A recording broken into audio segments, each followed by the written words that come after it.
Okay, 65 Gamer Guy here with my review of the ColecoVision.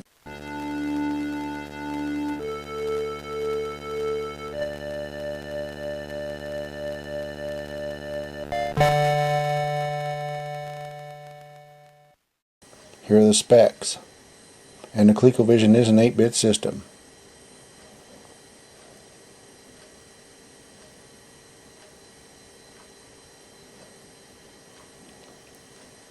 Here you can see some of the peripherals of ColecoVision items that I currently own.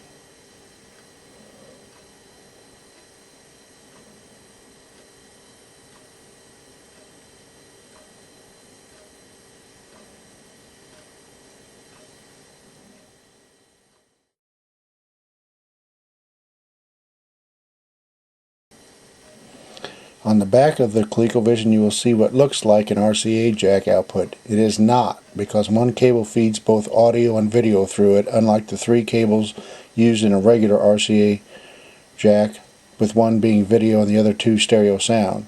So you can't just hook it up to a modern TV and expect it to work.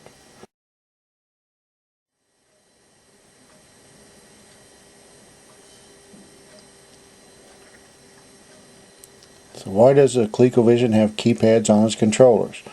Well, there's a reason for it, because certain games use overlays on the keypads for extra features, like all of the buttons on the PlayStation 2 or Xbox. Some games that don't have overlays still use the keypad, like the asterisk or pound key, to pause the game and restart it. Also, another feature in many games is that after a game is over, if you push the pound key, you go back to the game difficulty screen so you can start another game without all of the player and difficulty options available, without having to reset the system.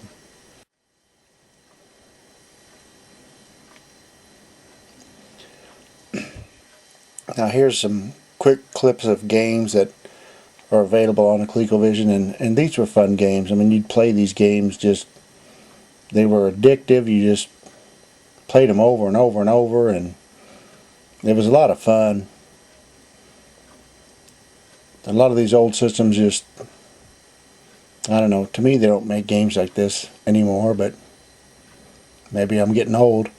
But these games were so much fun. You'd play them, and you'd have friends over, and you'd play them, and we just all had a lot of fun doing this, and it was part of our growing up. And now, before I had bought a ColecoVision, I had played some arcade games, and in about 1981 or so, a friend of mine bought an Atari VCS, and we had a lot of fun with that, and we played a lot of games on it and stuff. And then, I guess around late summer '82, whenever the ColecoVision came out, I think it was August or September, I saw ads for it, and I thought, wow, this thing looks amazing. I mean, I had never really seen an Intellivision. I didn't know anybody that owned one, so I didn't really have anything to judge it by. But when I saw the ads for ColecoVision, it just seemed to blow the Atari 2600 or VCS back then out of the water.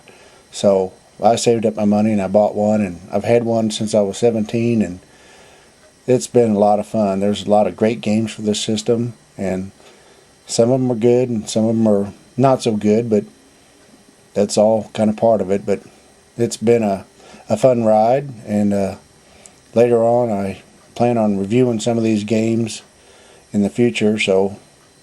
And there's some things that I remember that I haven't heard on the videos that I've seen on YouTube, so hopefully I can give you a little bit of input of tips and tricks that I kind of knew about and remember that you probably didn't know about. So anyway, stay tuned, and I'll be back later with a review of a ColecoVision game coming up soon.